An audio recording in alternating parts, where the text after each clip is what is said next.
રાજકોટના મોરબી રોડ પર હળાલા ગામના પાટિયા પાસે આવેલી શિવ પ્લાયવુડ ફેક્ટરીમાં ભીષણ આગ લાગવાનો બનાવ બન્યો। પ્લાયવુડ, કેમિકલ અને લાકડાનો મોટો જથ્થો હોવાથી આગે વિકરાળ સ્વરૂપ ધારણ કર્યું અને ઊંચી જ્વાળા સાથે ધુમાડાના ગોટે ગોટા આકાશમાં જોવા મળ્યા હતા।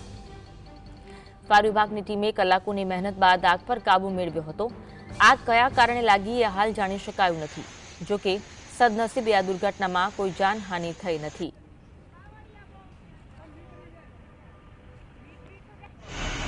પાટિયા પાસે આવેલ શિવ પ્લાયવુડ નામની ફેક્ટરીમાં આગ લાગવાના ખબર મળતા Relnagar fire station, Virpara fire station, BRC fire સ્ટેશનથી ફાયરના ટેન્ડરો સાથે ઘટના સ્થળ પર જઈ આગ બુઝાવવાની પ્રોસિજર હાલ ચાલુ છે। આગ પ્લાયવુડના જથ્થામાં લાગેલી છે। આશરે સવારે 4ની આસપાસ લાગેલી છે।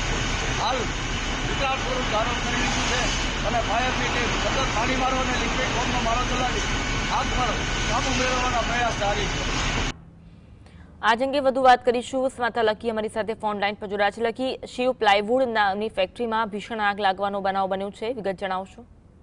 જે આપને જણાવ્યું કે રાજકોટ મોરબી હાઈવે ઉપર હજાળા ગામના પાટિયા પાસે આવેલી શિવ પ્લાયવુડ નામની ફેક્ટરીમાં વહેલી સવારે 4 વાગે અચાનક આગ લાગી જતા જે ફાયર વિભાગને સ્થાનિકો દ્વારા જાણ છે તે કરવામાં આવી હતી।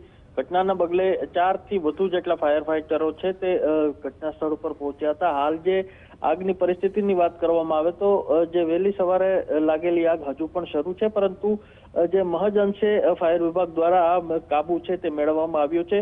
અત્યારની જો વાત કરવામાં આવે હાલની પરિસ્થિતિ મુજબ 80% જેટલી આગ છે તે કાબુમાં મેળવાઈ ચૂકી છે, પરંતુ હજુ સુધી આગ સંપૂર્ણ કાબુમાં નથી આવી, ત્યારે જે ફાયર વિભાગ દ્વારા વધુ કામગીરી છે તે હાથ ધરવામાં આવી રહી છે। જી આભાર માહિતી આપવા માટે।